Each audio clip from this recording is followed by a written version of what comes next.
I just kind of think that we got to be careful, man. I think it's black people who care about the community. I think it's okay for us to kind of say, okay, let's kind of challenge some of these BS narratives that are out here because I don't think that it's healthy at all. I mean, Mm-hmm. if you get in a relationship with them and they Mm-hmm. money is all tied up, you got Yes. dealing with baby Yes. mamas, and it's Yes. dramatic. Yes. It's No, no. I'm sorry. I'm the choir preaching, or you're. I'm the choir. You're preaching, and I'm saying amen. Go ahead, please.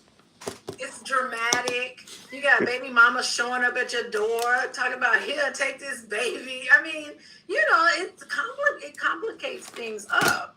So I mean, it goes both ways when it comes to, and these poor little kids are in the middle of it. Are you my new mama? Or, what?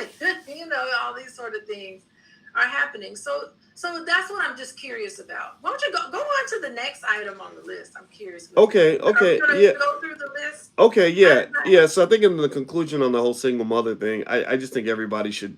Every situation is different, right? And I look at dating as a market. That's what it is. As an economist, there are lots of tools we have to evaluate markets, and the truth of the matter is that not everybody has the same market options. So if you're a person that has a ton of options, yeah, you can be that single mom. If you're super hot and you're a great woman, you could have as more options than a woman that never had kids. Or if you're a guy, or you could be a guy who's broke as hell, got five babies, mamas, or whatever. But if you got it going on in a lot of areas, then you might have more options than a guy who doesn't have any babies, mamas, or who's making $1 million a year, right? So with markets, it's just like the job market, Like if somebody says, "Well, I demand to make 300,000 a year, and I only want to work 5 hours a week," well, if somebody says, "Well, that's unrealistic," that's unrealistic. Well, for who? There are people out here that work 5 hours a week and make 300,000 a year. Y'all do know that, right? Y'all give me a yes if you understand where I'm coming from. There are people who can make $1 million and work 5 hours. Will Smith could work 1 hour and make more money than most people make in a year because he's Big Willie, because he's Will Smith. But regular guys, that is unrealistic. So I think the same thing is true when you talk about women. When you say that a woman who is like when somebody says something stupid to me, it's all. I'm sorry, I'm gonna call it stupid because it's late at night and I don't have the words to be nicer about this. It's stupid as hell to say to a woman or man or anybody. Oh, well, you're 42 years old and you weigh 190 pounds and you only make X amount of dollars and you got two kids, it's unrealistic for you to want somebody who blank, blank, blank. That is a false statement. That is as silly as me saying that it's unrealistic for you to to have a GED and expect to make $100,000 a year. There are people with GEDs that make $10 million a year. You have to know the nuances, right?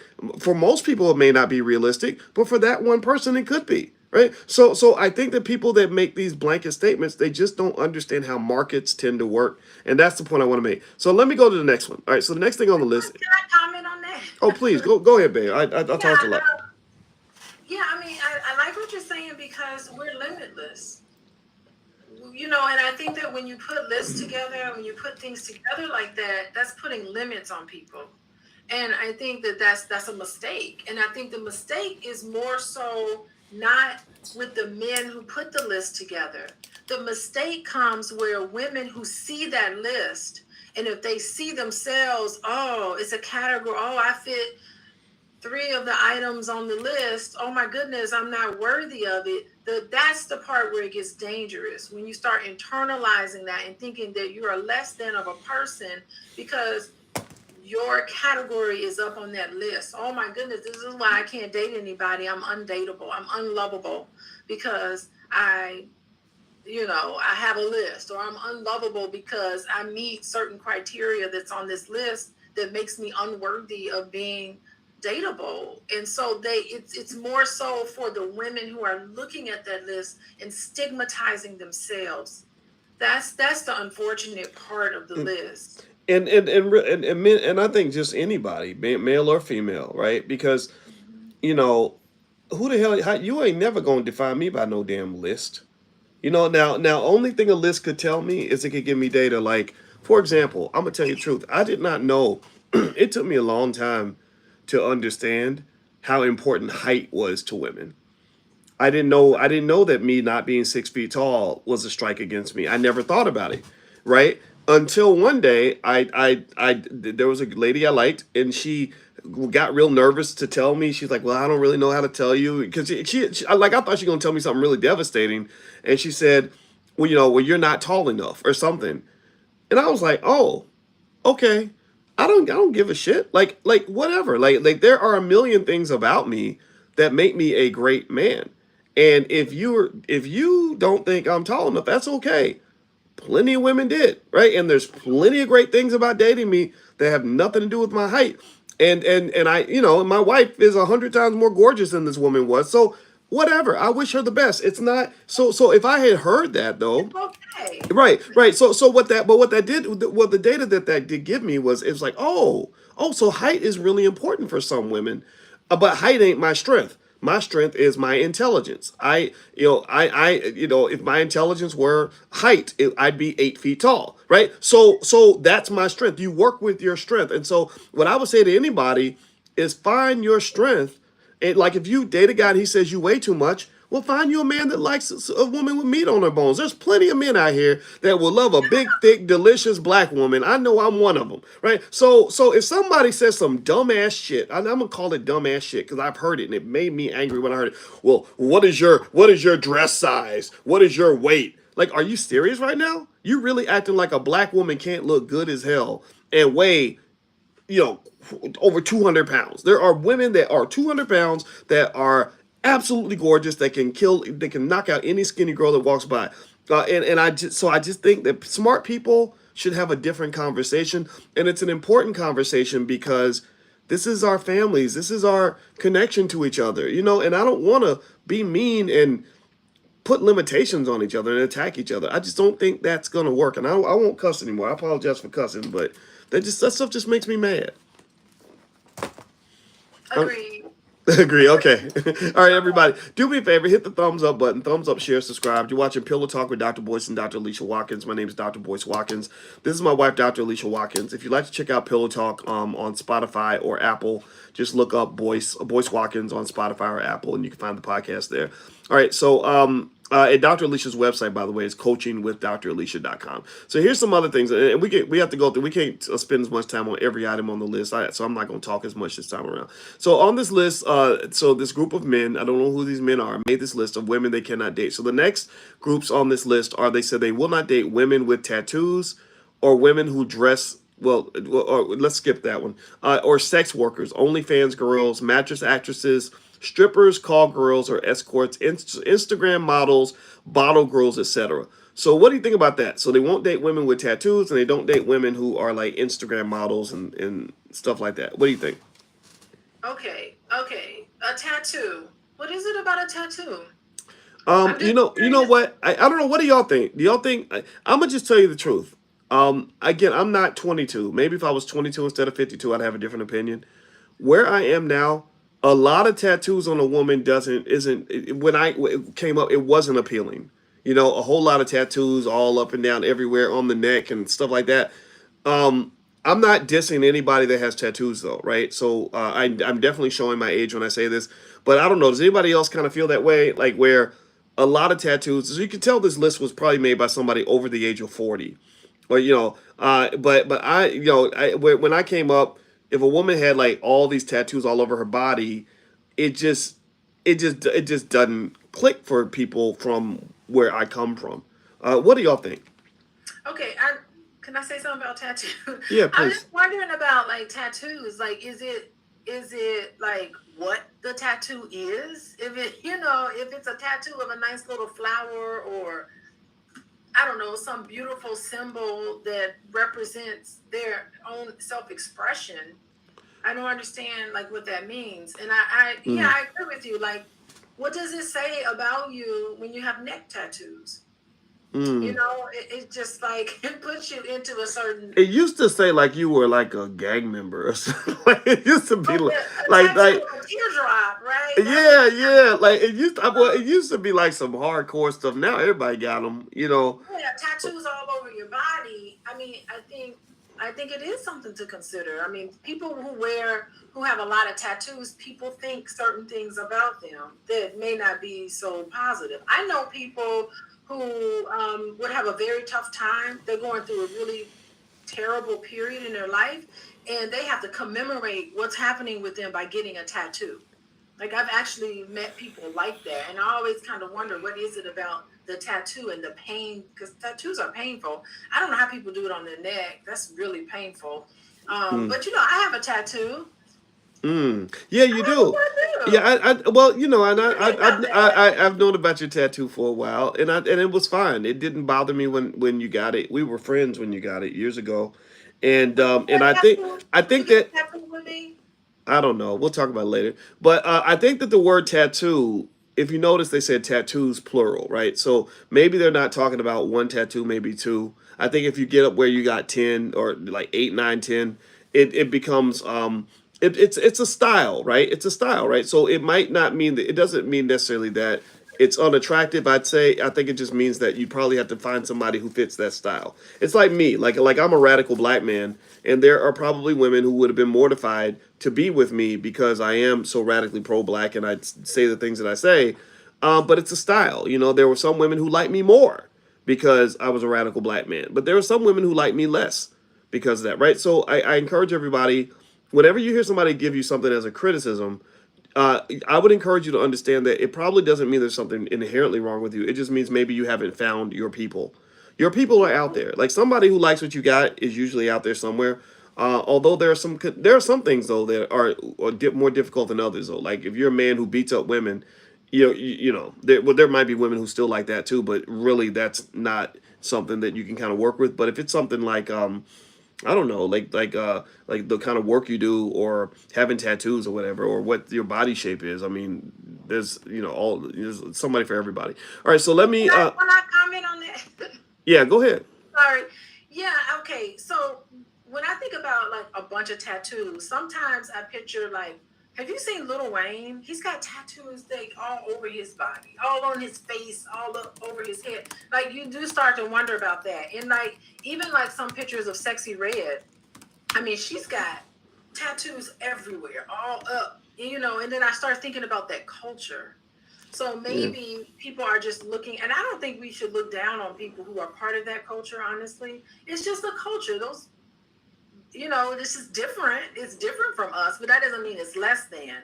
And I want to say something about criticisms. I mean, I think that if someone gives you a criticism, you really do need to listen to it. You really do need to like take it in and try to think about, okay, this person's giving me criticism, and really consider that, because it could be something where you need to grow. It could be an area where you need to grow. So don't just say, I don't take criticisms from anybody. Like, sometimes a complaint or a critique of you is something that you should welcome.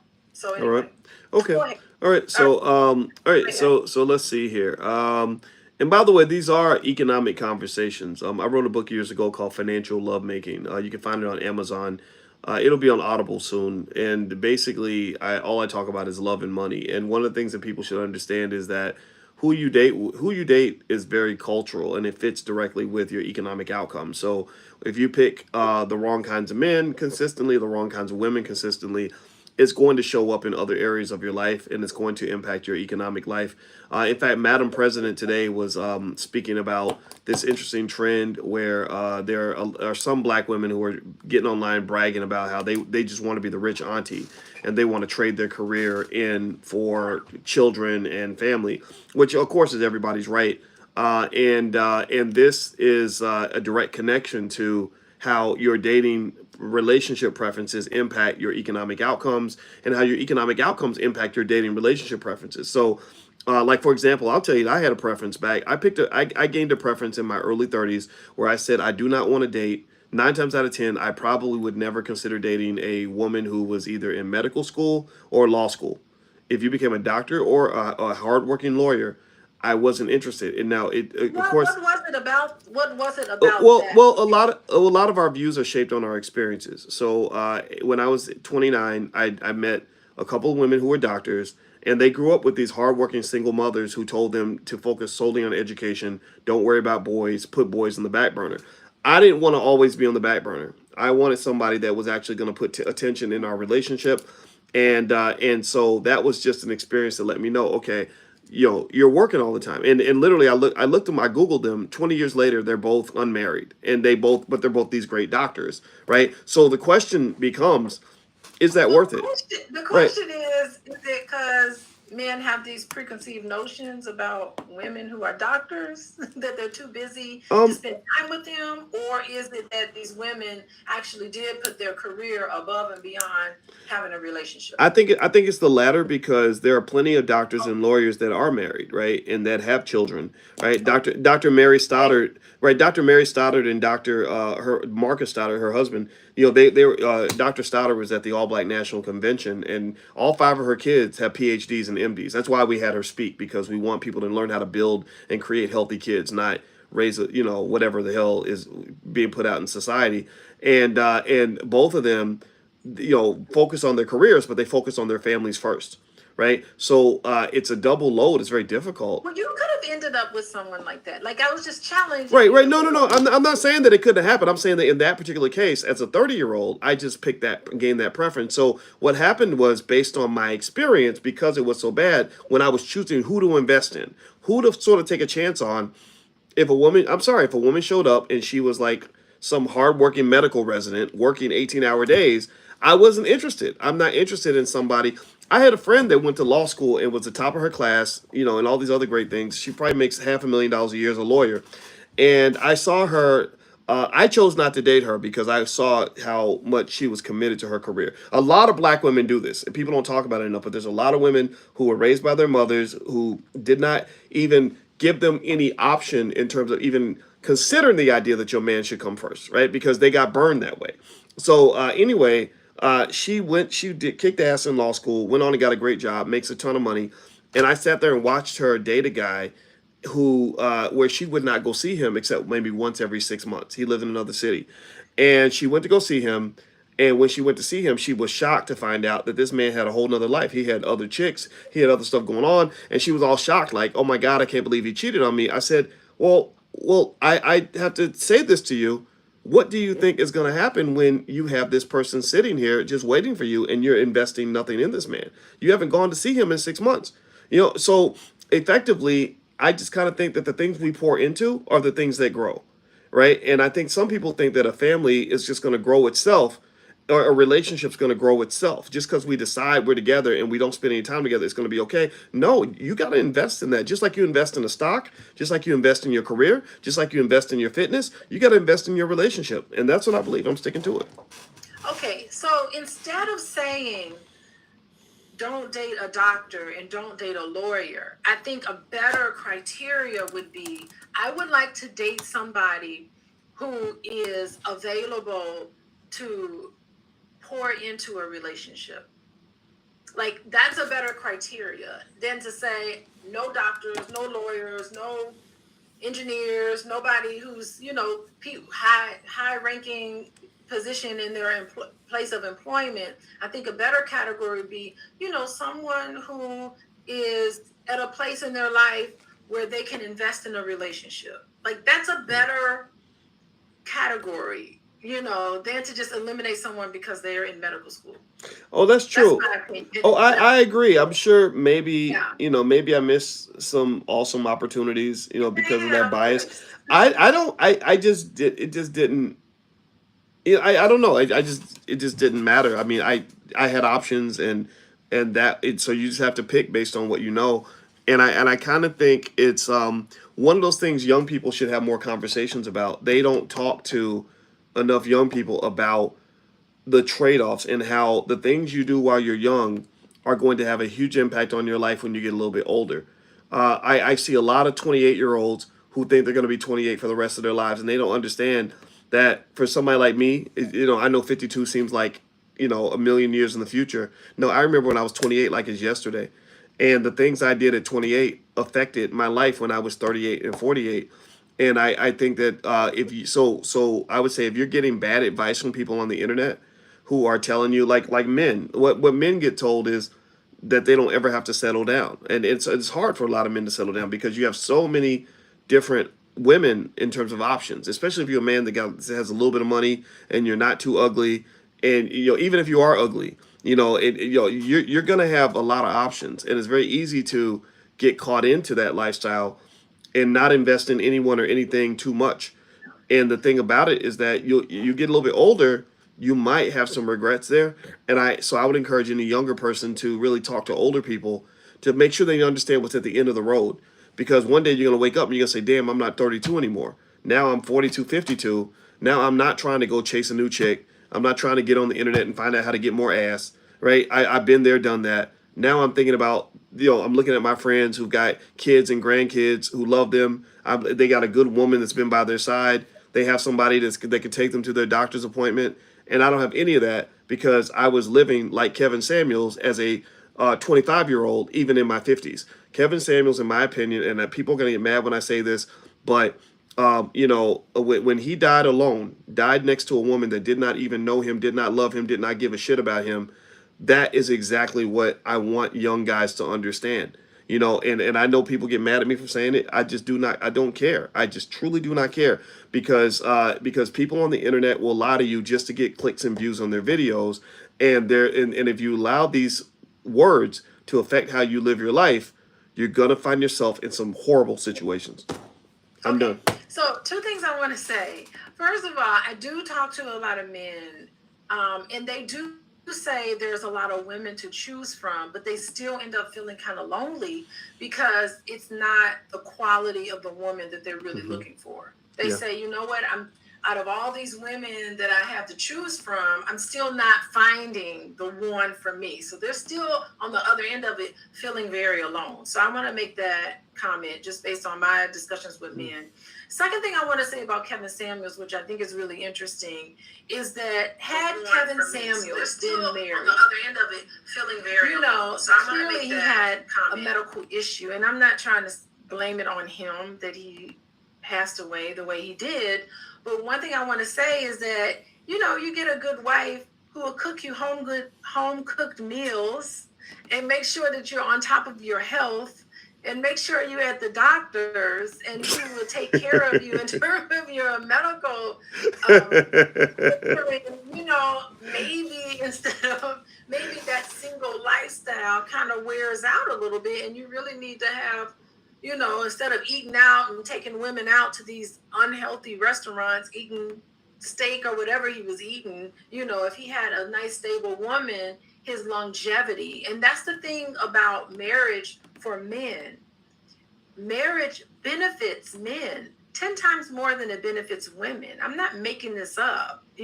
Married men compared to cohabitating and single men have better intercourse.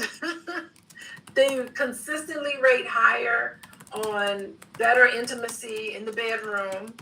They live longer. They live healthier. They make more money. There is a marriage premium in favor of men. So I think it's just interesting that marriage for men is seen as something, I'm going to be locked down and all of that, when actually, there's a lot of benefits to being married. So I just wanted to make that point. All right, you want to put up the other list? No, well, no, well, I'm gonna kind of jump in on that too because I think that I think that's such an interesting perspective that you laid out, and I don't disagree at all. It's kind of a mixed bag, right? Because I get it. I understand having the lone wolf spirit, and I don't get lonely. I just don't. When I'm by myself, I love being by myself because I have really great conversations inside my own head. Like I can have really good conversations with Boyce. Yes, that makes me a lunatic, but I love to feast on my own thoughts. And it's fun. I can find myself. It's meditative. I'm an introvert. I like it. Um, so so the loneliness thing never got to me, but to your point though, I can speak to my own story, and I'm not here to tell anybody to get married or not to get married. That's not my job. But you can testify that when you and I got together when I was in my mid 40s, I was not in a good place health wise. I gained, and a lot of people who follow me have noticed like I lost a lot of weight. I don't know if anybody else noticed that. There's a difference. If you look at me 7 years ago, I was very few people. Yeah, yeah. Very few people can say they look better at 52 than they did when they were 42. That's crazy. Like, and and I attribute a lot of that to marriage because being married to you kept me focused on, like, it incentivized me to eat better and to not do the things I normally would have done if I was by myself. Now Shakim says you're lying. Men get lonely. Oh, I didn't say men don't get lonely. Men get lonely. I'm saying I don't get lonely. I just really don't. It doesn't. I mean, I got and maybe, but then again, I have a privileged life, right? When like I've been internet famous for a while, whatever the hell that means. And when you're internet famous, I can go to any city in the country and find somebody that will go to dinner with me, go to the movies with me, hang out with me, invite me to their house. Like, that's easy. I just stay in my hotel room because I got work I got to do. So the truth is, there are some people who just don't mind being with themselves, and I think that if anybody's thinking about, like, maybe trying to process what kind of partner do I want, or whatever, I think that the best benefit I could say with marriage, because marriage ain't easy though, marriage does take work and you have to kind of evolve, is find somebody that's going to be a good teammate and helping you to become the person that you want to be, right? Yeah. Right, and and so for me, what I can state as the benefits of marriage is, number one. I mean, I married the woman of my dreams. That's the first thing. I've never thought of a woman more beautiful than you. That's the honest to God truth. But then two, there is just this idea, like the way you get me up to go to the gym at 6 o'clock in the morning. Like, I wouldn't be doing that shit by myself. Hell no. And I love that because it's kind of like you're pulling me. You don't even make me go, but the fact that you're going makes me say, "Come on, boys, we got to do this." You don't want to get fat. You don't want to be out here looking like Roland Martin and stuff. So let's go. I'm playing. I see that was mean. I shouldn't have said that. But anyway, so I know that was so mean. That was the meanest thing. But anyway, there's also like in the afternoon you'll cook the food, and it's like, okay, I shouldn't be eating unhealthy food because my wife cooked something that's healthy, or we'll have, when we have chili, and you'll use turkey meat instead of ground beef, and just little things like that. And then career wise, it's awesome working with you because you're an absolute workhorse. And I didn't realize that that would be a benefit. Actually, I didn't even think much about the fact that you had a PhD. I respected it, but I didn't think the synergies would exist. So what happens is that I learned something from marriage, that there's a huge benefit if you are married or dating somebody who is in a similar profession to you, especially if you have a profession that most people don't understand. Only 1% of the country has a real PhD. I'm talking about real PhD, hardcore, like went to school 5 years, studied eight, 9 hours a day. Yeah, yeah. A lot of people have fake PhDs. I'm talking about real PhDs. It's just a different experience. It's like being the academic version of a freaking Navy SEAL. You go through hell and all that, and you need somebody that understands that. And so if you have a profession, like if you're an entrepreneur and you're a workaholic entrepreneur, maybe you get somebody that's also into what you're into, and you can like build empires together. So I did not know that my wife would be such a great teammate, right? So but I'm not sitting here. I would never sit here. Oh, and here's the other benefit. Here's the other thing that I just love. I really like being a dad. Like, yeah, sure, I could have went and had some kids or whatever, but I don't want to change diapers and stuff. So you had these kids, they were already here, and I love black children. I like mentoring kids. And it's been really fun gaining the skill set required to learn how to connect with kids. It's Like, not too late. It's not too late to have a baby. You want to have a baby with me? no, we're not having any babies. But really, but seriously, though, but it's funny. Like it's not like you can walk in and be like, "Well, I'm Dr. Boyce Watkins, and you're supposed to listen to me." 'Cause the kids don't care about that shit. You got to find other ways to connect, and it really helps you with your soft skills as a human being. So I saw myself evolving and growing and gaining tremendous amounts of patience that has helped me in a lot of areas in my life, right? It even helps me as an airplane pilot, right? And then being an airplane pilot helps me as a dad, and all those things help me as a business owner. So I would encourage anybody, whatever move you make in your life, try to challenge yourself and put yourself in spaces that are that seem uncomfortable, but will give you room to grow, because as you watch yourself blossom into a better person, you'll be proud of that. Okay, put the list up of the women. The Okay. women's list. I've had enough of the Okay. men All right. list. So there's a list of restaurants women refuse to eat at. This is hilarious. Restaurant. This is so hilarious. So here are the restaurants that women refuse to eat at. Hit the thumbs up button, by the way. Please hit the thumbs up button. And by the way, Dr. Alicia's website is coachingwithdralicia.com. So she sees clients and stuff. And so Wait. if you want to go take a look at what she does, go to coachingwithdralicia.com. All right. Which So one we going So bowling. wait, hold on, wait a minute. Wait a minute. Okay. So a group of ladies made this list. I don't know who these ladies are. I assume that they're all a group. It should say a group of lonely ladies made a list of places men shouldn't take them on the first date. And tell me what y'all think of this list: Cheesecake Factory, Applebee's, Chili's, Chipotle, Olive Garden, the movies, your house, any fast food chain, Buffalo Wild Wings, Wingstop, Red Lobster, a buffet, IHOP, Denny's, the gym, church, Starbucks, coffee dates, ice cream dates, family functions, movie night, Netflix, Hulu, etc. Somewhere that requires a long drive and bowling. What kind of bitter ass person made this list? I need to find him so I can slap him in Okay. person. So what is it about this list here? Like, what's the common It's a theme? stupid list. It's just Something that requires stupid. long distance. I mean, what's wrong with a coffee date? What's wrong with bowling? What's wrong with what if they want to say ice cream dates?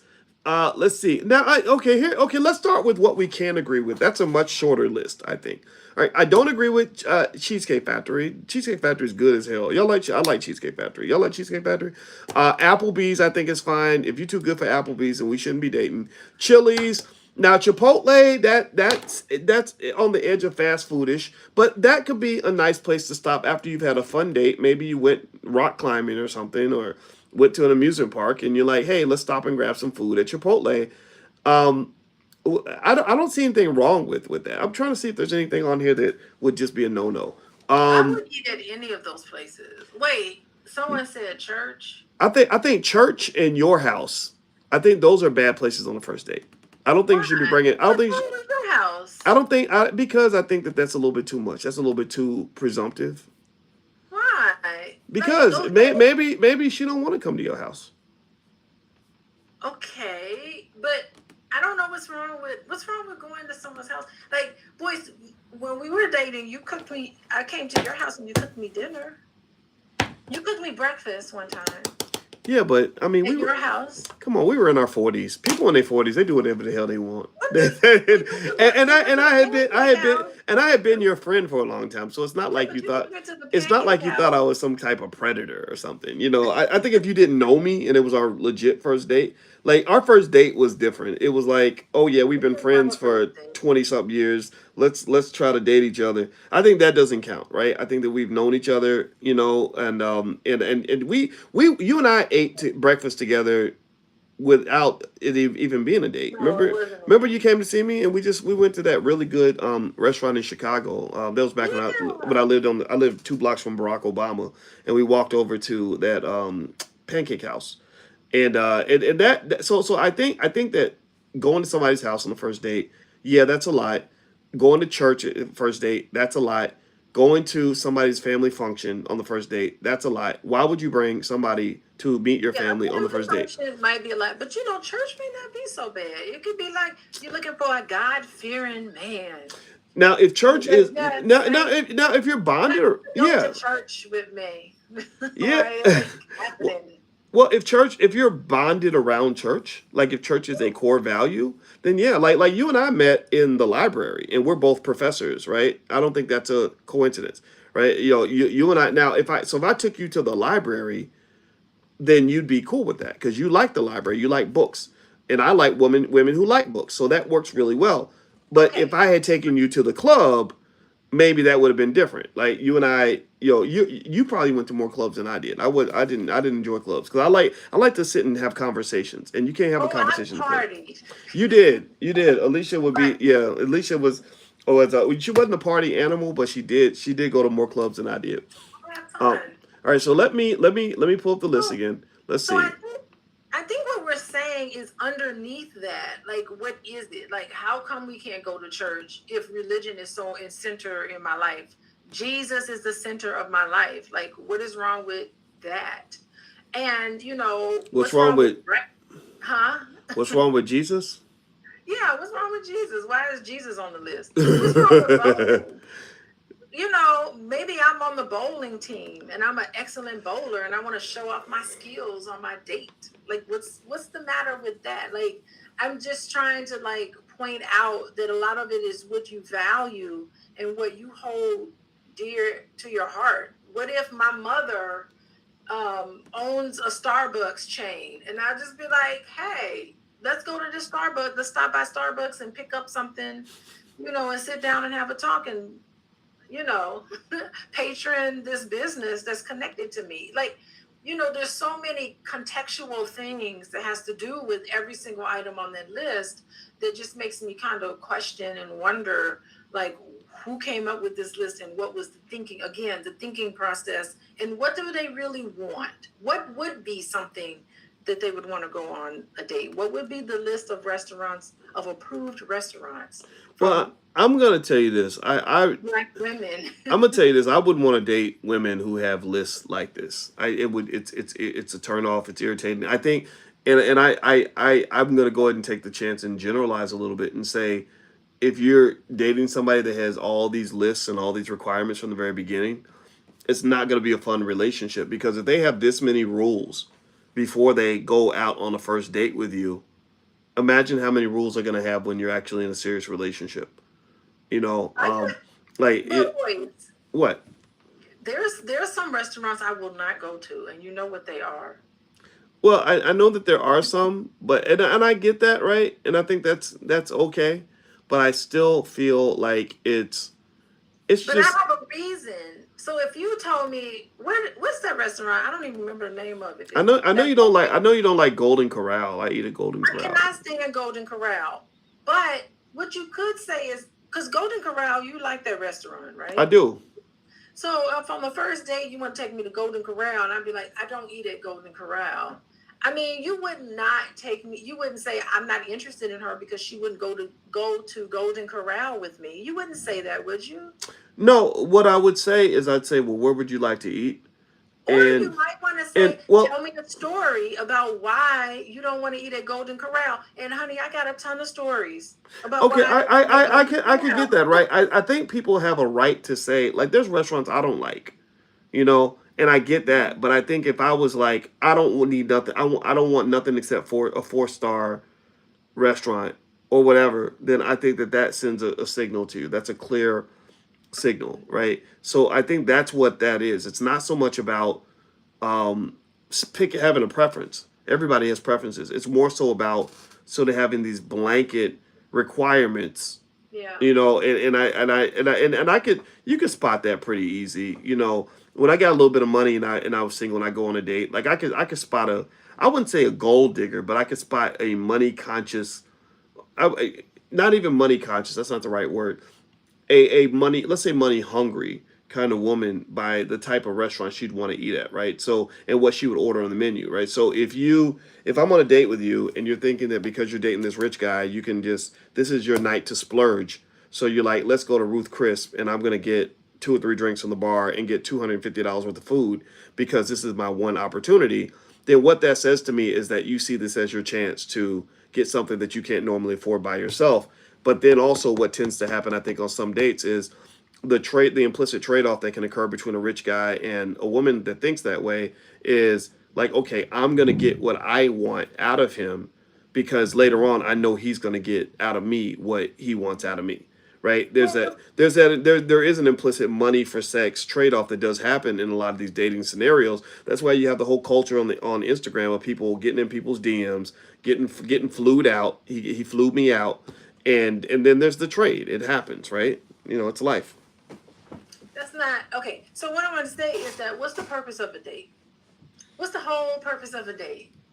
It's to get to know somebody and to see if this is the kind of person that you would want to go on a second date with Mm-hmm. or a third date with. You take it day by day. So that's the purpose of a date. So, it doesn't matter where you go.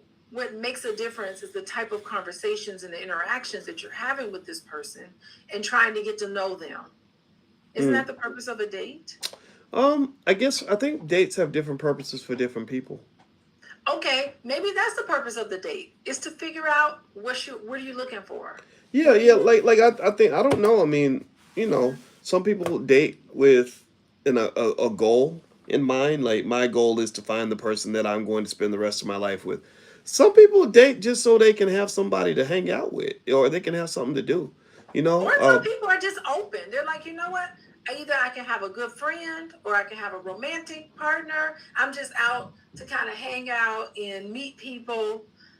Meeting people and getting to know people, you don't know. It could be a business date. It could turn into a business deal. You never know how people are connected with each other and how they can connect with each other. So, I mean, it just keep in mind you don't want to waste your time with somebody that just wants a free meal that's not even interested in you getting to know you, Boyce, as a person. They just there because they want a free meal. That's not fun. Nobody wants to be treated that way, used. You don't want anybody to misuse you in that way because you know what? I don't. I get used all the time in business because business well, is I'm talking all about misuse. just. I mean, life. Well, you're right. Misused is a problem. It's When you different from right when used. you're misused, that's like going into a store and paying $1,000 and getting $20 worth of service. But if I pay $1,000 and you give me $1,001 worth of service, whatever that is, I don't feel exploited, right? And I think where that's another nuance in I think relationships that often gets missed is that people can often assume that, for example, women's expectation that a man provide financial security, that's unreasonable. That women are bad because they like men that have a little more money. I don't think that's bad. I think the question I ask is, if you're asking for access to more money or a man to have money, is there something about you that would appeal to the man that you're seeking to acquire? And I think that's where those, Kevin Samuels' conversations are quite relatable, because I think that there are some people who misassess the market. Like they go searching for a husband the same way you search for a boyfriend.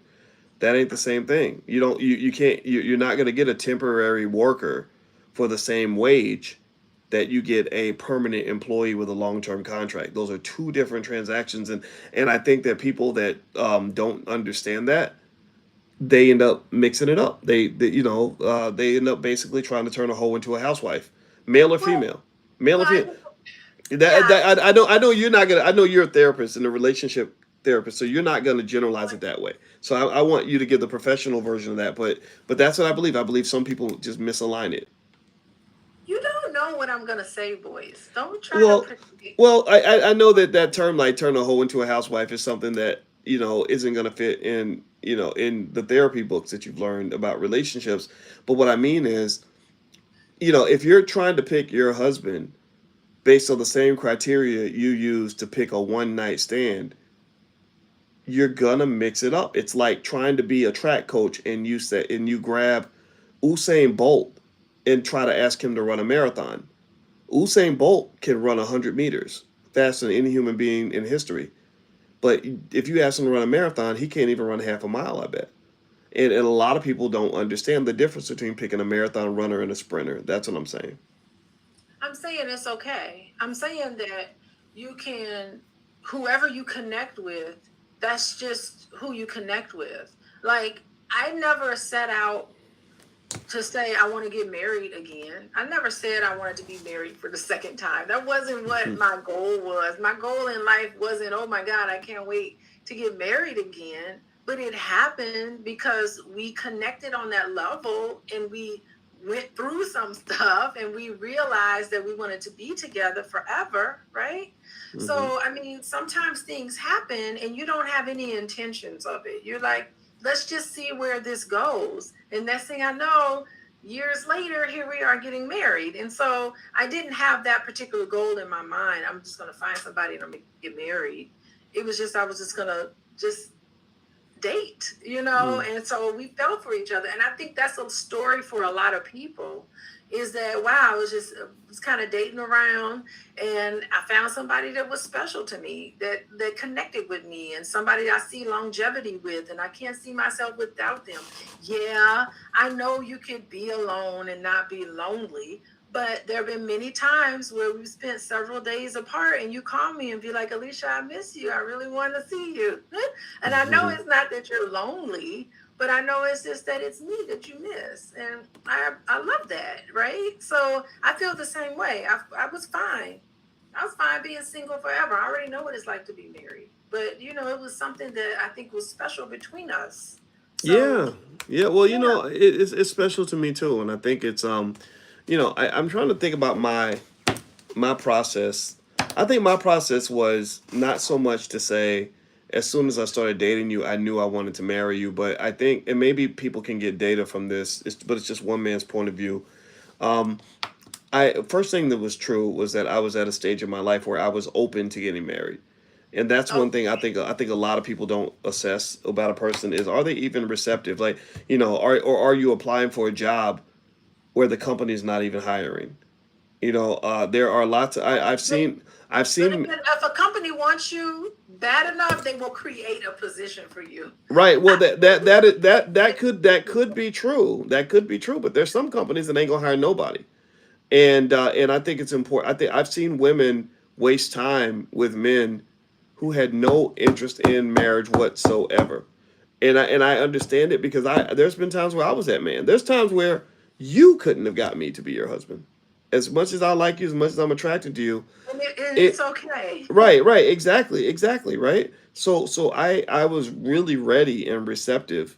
Um, and so I think that that's important to determine. But then at that point, it was more like, it wasn't like I said for sure, yeah, I want to marry her. It was more like, I want to see what kind of person she is, what this is really like. I knew you as my friend, but I did not know you as a significant other. So I had to take time to just assess that, like say, okay, because I thought maybe, okay, did I fall into a trap where sometimes you admire somebody so much and you think they're so attractive, and then you get with them and you find out they're a terrible person to be in a relationship with, or they don't respect you or something like that. I had to make sure all that was there and sober up a little bit. And I spent about 2 years evaluating that. And I said, okay, I think I really want to do this. And it's time anyway. I did not want to be running around here 50 something years old on dating apps.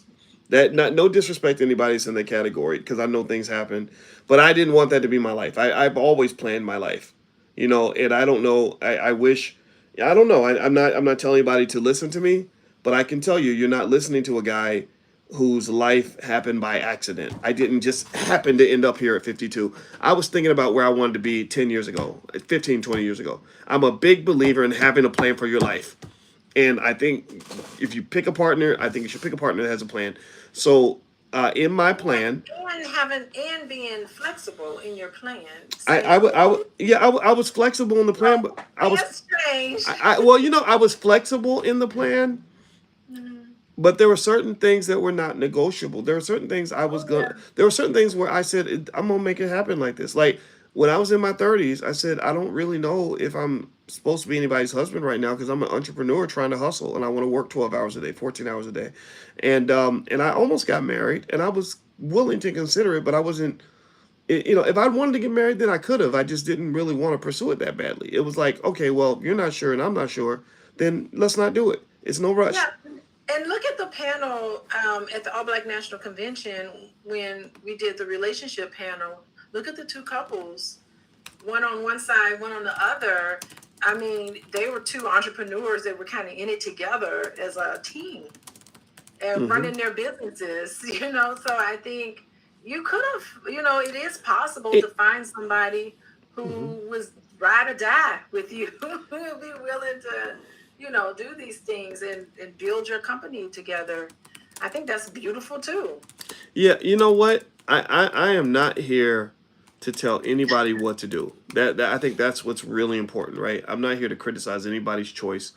I'm here to encourage people to do is make the choice that really works for you, and to make sure that you do the research to know all the trade-offs, right? So, one trade-off is that, in my 30s, where a lot of people may have spent time raising kids, I didn't do that. I was raising my career. So the downside is that I didn't have more kids. Maybe that would have been that would have been fun. So But you were just like those women you were critiquing, those well, MDs and right, lawyers. right, right. Well, but remember though, there's a difference though. I think as a man, there's space. Like if I wanted to just be like a You would 50, have made if time. I wanted to be a 60-year-old man and have 4 kids, I could have done that, right? I think it's easier for men to do that. I think it's harder for women. Not to say a woman can't get pregnant at 60, but it's rare. I'm not here to put any limitations on what people can do, but I think that the differences in the biological clocks have to be acknowledged, instead of us acting like men and women are the same. We have all the same options. No, we don't. I don't believe that. So, I just kind of think you have to pick the life that you want to have and be deliberate and intentional about that. And the thing about picking my life was I didn't let anybody else tell me what that's supposed to look like. I knew when I was 30, I knew what I said in my 30s, I want to be a workaholic so I can build my career. In my 40s, I don't want to keep being a workaholic. I want to go move to a bigger city and have more of a social life. That's when I moved to Chicago when I was 42 years But you're old. still a workaholic, though. I am, but it's a So more, good. but So I can it's a, definitely well, admire I'm no, no, but I'm not a workaholic like I was when I was 32. No, no, no, no, no, no. What you don't understand is that 20 years ago, that. I did not have friends. I did not. I was only focused on my career. I did not go out. I did not worry about no kids. Like now, my life has a lot of other things in it that it didn't have when I was 32. Like picking the kids up from, pick Taylor up from dance, or spending time with a spouse or significant other. If I dated a woman, she lived in another city. I liked it that way because I didn't want to be bothered. I believe you should be. I think the best life strategy is to be super intentional about the life that you want to have. Because the thing that I didn't want was to have a lot of regrets. I didn't. I saw a lot of people who got to be 35, 40, 45 years old who regretted their lives. They'd say, "Oh, don't do what I did," or "I wish I had done this. I wish I'd done that." I didn't want to be that person. So I thought about my life insistently on a regular basis, and I thought about making sure I made the right choices to be where I wanted to be. And I don't regret any of that. It, Yeah, so it's like half a dozen in one hand, six in the other, right? So there's pros and cons to whatever choice people make. yeah. And my question to you, or my sort of like my point that I want to raise, is that in the midst of that, pouring your all into your career, you missed out on the intimacy. And I know you didn't feel lonely. I heard you when you said you didn't feel lonely. But I'm curious now, like moments where me and you are really, really close. We're really into each other and really vibing each other. What does that feel like for you? Because I don't know if you can have that with a long distance relationship. You have access to me all day long, so we connect with each other and we talk to each other and we have a special connection with each other. And I'm not to say that you didn't have that with other people before me, but what is it like being on the other side, married, and knowing that you have a spouse there, that intimacy level for you? I'm just curious what that's like for you. It's a different experience. Okay. It presents new opportunities that I didn't have before. It also presented new challenges that I had not seen before, right? So, in order for me to become Boyce the husband, when I had been Boyce the single guy all those years, um, I had to submit, and I had to submit to the idea of, of moving in a way that was different from the way I'd moved before, right? Some would call it maturing. I don't call it a maturity per se, because I've always been mature. I would refer to it as just adjusting to a new environment, Yeah. right? I And don't and think and I would call it submitting yeah, necessarily. well, I did submit. You got to submit to whatever you want to be.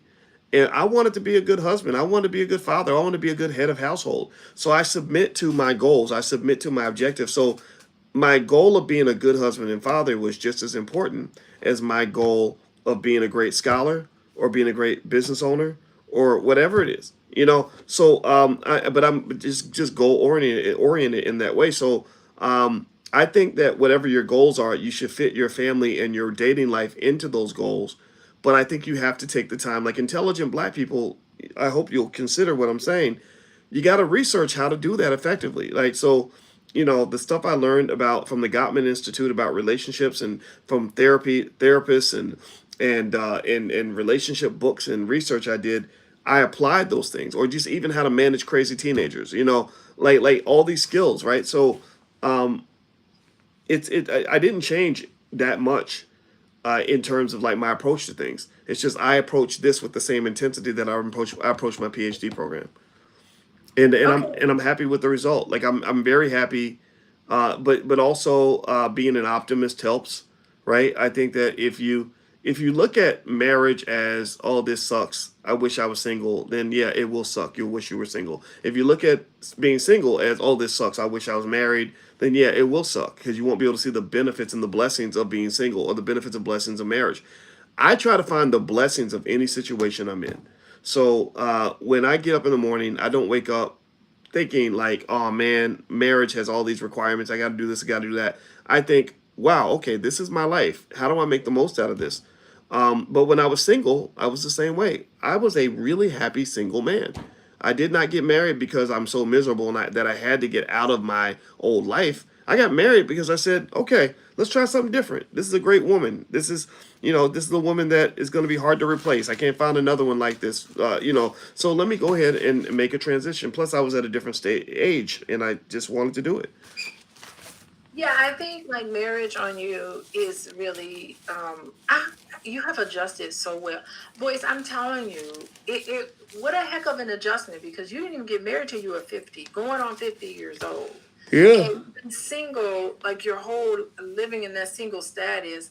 And I have to say, like, you really adjusted in ways that I didn't know that you could adjust.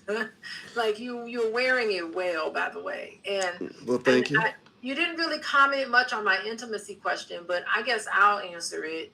I honestly didn't think, and maybe because of lists, maybe I saw a list like that, and maybe I internalized these lists, and I started feeling like I'm not worthy because of the list. It said if you're divorced, you're not worthy of being Oh, yeah, yeah. so I think stuff like that is that's stuff that immature people say, yeah. like, So or when I people that follow the crowd. Go ahead. I'm sorry. okay.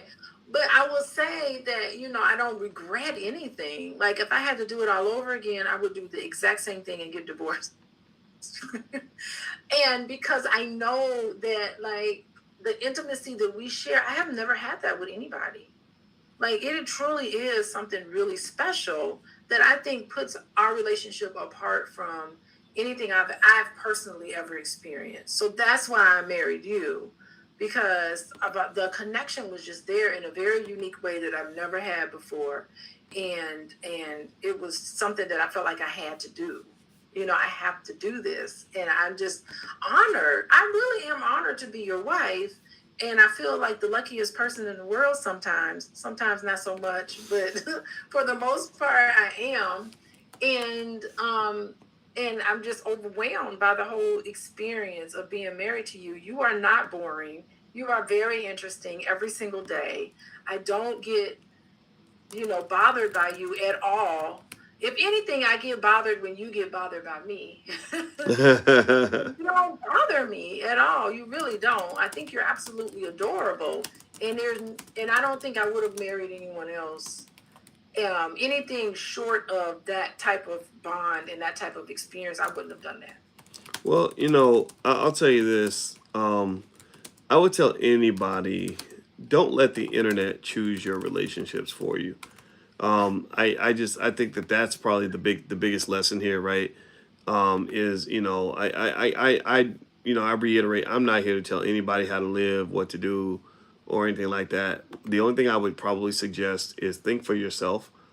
And I guess to answer that question, Eric says I was kind of avoiding the question on intimacy. I wasn't trying to avoid it. I just didn't know exactly what my feelings Well, I'm were. talking about closeness. I mean, No, there's no, different no. Well, yeah, I get it. Yeah, yeah. I think the intimacy. One thing I can say is that I did have to adjust to that concept of intimacy within Mhm. marriage, which is deeper than intimacy in a dating relationship. And I also had to learn your assessment of what intimacy looks like, right? Because I have my own view of what it looks like, um, and so I think kind of over time, sort of understanding just how connected to me you are and how much you have my back and how much I know I've got a loyal, dependable person in my corner.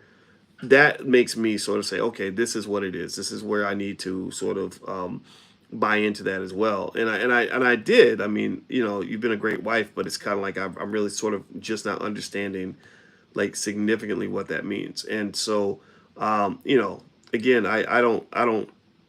I don't know. I kind of think when it's definitely made me process differently how people on the internet are talking about relationships, because I think they're making a lot of people very miserable. They're just giving absolutely horrible advice. And like there was one lady who just got banned from YouTube. I won't even say her name because I don't even want to bring it up. But she would literally just say the most horrible things about black men, and literally to the point where she was saying that black boys should be aborted and crazy stuff like that. And I know that, I know where that comes from because I know her background. Her father had a drug issue and he did terrible things, when she was a kid. So she never got the help she needed, right? So I think that the same thing is true with a lot of folks that talk on the internet. Like people, there's so much undiagnosed mental illness in our community that I just don't want you to go out here and get unhealthy advice. Like there are great therapists out there, uh, true relationship experts out there that have really done it. There are people out here that have been married 30, 40 years. And these are the types of people we have at the All Black National Convention. Like on our men's panel, I love the men's panel because we had one single guy, Dr. Maurice Green, but we also had I think three married men, and the three married men just gave really solid masculine responses to every question. It wasn't a bunch of bullshit. It was like, yeah, this is how you deal with XYZ. This is how you take care of your family. This is what my priorities are as a man. And I just don't think the black community gets enough examples in mainstream media of genuine manhood. Like rappers are, many rappers represent boyhood. They represent, what I call the bearded baby phenomenon. You got men that have beards and they look like grown men, but they really act like children. If you look at their behavior, it's just like a child. They're not responsible for anything or anybody but themselves. They're not accomplishing anything for anybody but themselves. They pretty much are just pleasure seekers that don't really, that don't care about anybody but themselves. And I just kind of think that we have to sort of make sure that real men and and solid women that want to build together are represented just as much. Don't these entertainers. That stuff is just all toxic, and they just dump so much toxicity on our community. They. Yeah, it's really. I always wondered what's behind all of this. I was having a talk with John Boyd about it, and I was like, "How do we get this music out here? Like the beautiful music of Infinity Song, which is just pro-black and pro-healthy relationships, as far as I'm concerned. And their haters anthem is beautiful. I'm downloading that song. I did download it while they were performing. I was downloading the Yeah. haters anthem. Well, haters are a blessing. If you Yeah. like I told somebody, I said, I pray that one day you have enough haters that you don't have to become one. So I pray for everybody in here. I pray that one day you have enough haters so you don't have to become one, because usually even haters in the chat and stuff like that, and that being a hater pretty much means you ain't got nothing good going on. So I pray that you one day you'll have haters and then you won't be one anymore. So anyway, I think it's good time to go ahead and finish up this conversation. And I want everybody to know Dr. Alicia's website is coachingwithdralicia.com. She sees lots of clients, therapy clients, stuff like that. She also has books and things like that. My website is boycewatkins.com. So if you'd like to take a look at some of my books, I have a book, Financial Lovemaking, that definitely fits this topic. Also, if you go to drboycebooks.com and look up Alicia, you can find Alicia's books on that website, our financial flashcards for kids, things like that. This podcast is also on Apple and Spotify. And also my new book, The 10 Commandments of Black Economic Power, is on Audible finally. So you can feel free to go to Audible and you can dig that up. All right, everybody. Well, have a good night. Thank you so much for listening. It was real. And thank you, babe. It was a fun conversation. It was nice vibing with you, sweetheart. And I hope you guys have a good night. See you soon. Peace.